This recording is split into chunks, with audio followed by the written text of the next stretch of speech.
আসসালামু আলাইকুম, welcome back to our channel. আজকে বন্ধুরা আমি একটা হাঁস দিয়ে কারি বানাবো। এটা আপনাদেরকে দেখাইবো। হাঁস দিয়ে কারি, একটা ফ্রেশ হাঁস আমরা নিয়ে আসছি। সো আমাদের ঘরে কয়েকদিন পর পর একজন লোক ফ্রেশ হাঁস আইনা দিয়ে, এটা ফ্রোজেন না। তারপরে এই কারিটা কিভাবে বানাই আমি আপনাদেরকে দেখাইতেছি। আমি একটা গ্লাভ হাতে নিছি। গ্লাভ হাতে নিলে হয় কি, এই হাতের মধ্যে অনেক ময়লা টয়লা লাগে না, বা সহজভাবে আপনি মনে করেন হাত দিতে পারেন যে কোনো জিনিসে। তো আমি এই যে কারি, এই যে মিটগুলা দেখতেছেন, এই মাংসটা দিয়ে আমি আজকে হাঁসের কারিটা কুক করব। তো আপনাদেরকে দেখাইছি পুরা প্রসেসিংটা। আমরা প্রথম থেকে নিয়ে শেষ পর্যন্ত ভিডিওটা দেখতে থাকবেন। মাত্র 5 মিনিটের ভিডিও। যদি আপনারা দেখেন তাহলে দেখবেন আপনারা খুব ভালো লাগবে।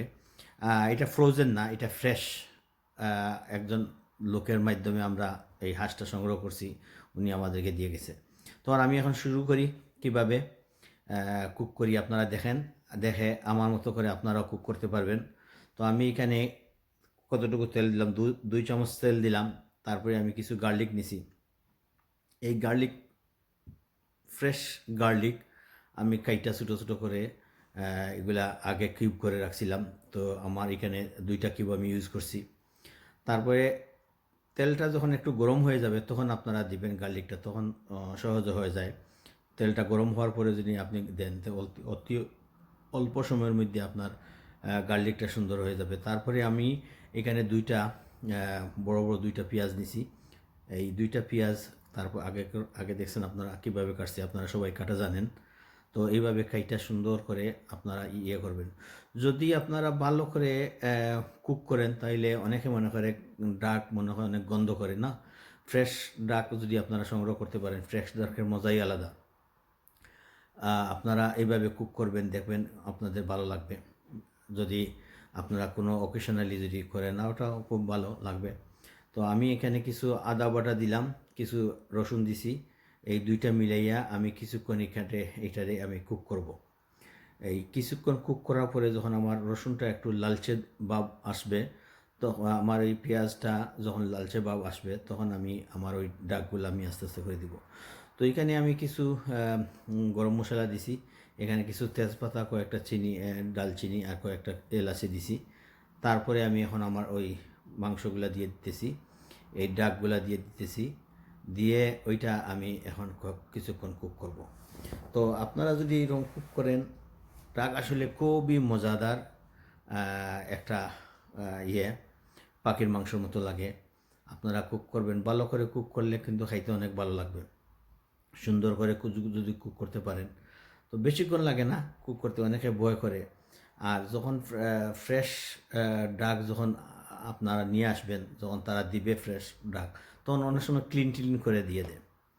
এখানে আমি কিছু পাউডার ইউজ করব। আমি 1 টিস্পুন আমি হলদি পাউডার দিলাম, 1 টিস্পুন আমি চিলি পাউডার দিলাম, 1 টিস্পুন আমি জিরা পাউডার দিলাম, 1 টিস্পুন আমি কারি পাউডার। এইসব মিলাইয়া একটা পাপরিকা পাউডার, এই কয়েক চামচ দিলাম। আপনারা ভিডিওটা দেখবেন, আমার ডিসক্রিপশনেও লেখা থাকবে। তারপরে আমি কিছুক্ষণ এটারে আবার কুক করব। অ্যাবাউট 20-25 মিনিট লাগে, একটু শক্ত থাকে তো। তো অ্যাবাউট 20-25 মিনিট লাগে, মানে টোটাল আপনারা কুক করবেন, তখন মাংসটা সিদ্ধ হয়ে যাবে। তো ইজি হয়ে যাবে। তারপরে এইরকম লিড লাগাইয়া আরও কিছুক্ষণ কুক করবে। এই দেখেন মাংসটা অলমোস্ট হয়ে গেছে। সো এখন আমি কি করব, আমি ফ্লেভারের জন্য, এটা আমার নিজস্ব চয়েস, আমি কিছু গার্লিক অয়েল, যেটা আপনারাও পাইবেন এই বোতলে দেখছেন আপনারা, এটা গার্লিক জাতীয় একটা অলিভ অয়েল, গার্লিকের সাথে মিশ্রণ। তারপরে কিছু পানি দিয়ে দিলাম। পানি দিয়ে আবার আমি কিছুক্ষণ করব। খুবই সহজ। যদি আপনারা এরকম মজার পুরা একটা পাখির আপনি মাংসর মতো লাগে। পাখির মাংস অনেকে খাইছেন, দেখছেন কীভাবে লাগে। তো হয়ে গেল, আমার রেডি হয়ে গেল। আর রেডি হয়ে আমি এখন প্লেটে নিলাম। দেখেন কি সুন্দর লাগতেছে। তো আপনারা এইভাবে বানাইয়া খাইবেন। হ্যাঁ, খুব সুন্দর লাগতেছে, খুবই ভালো লাগতেছে। তো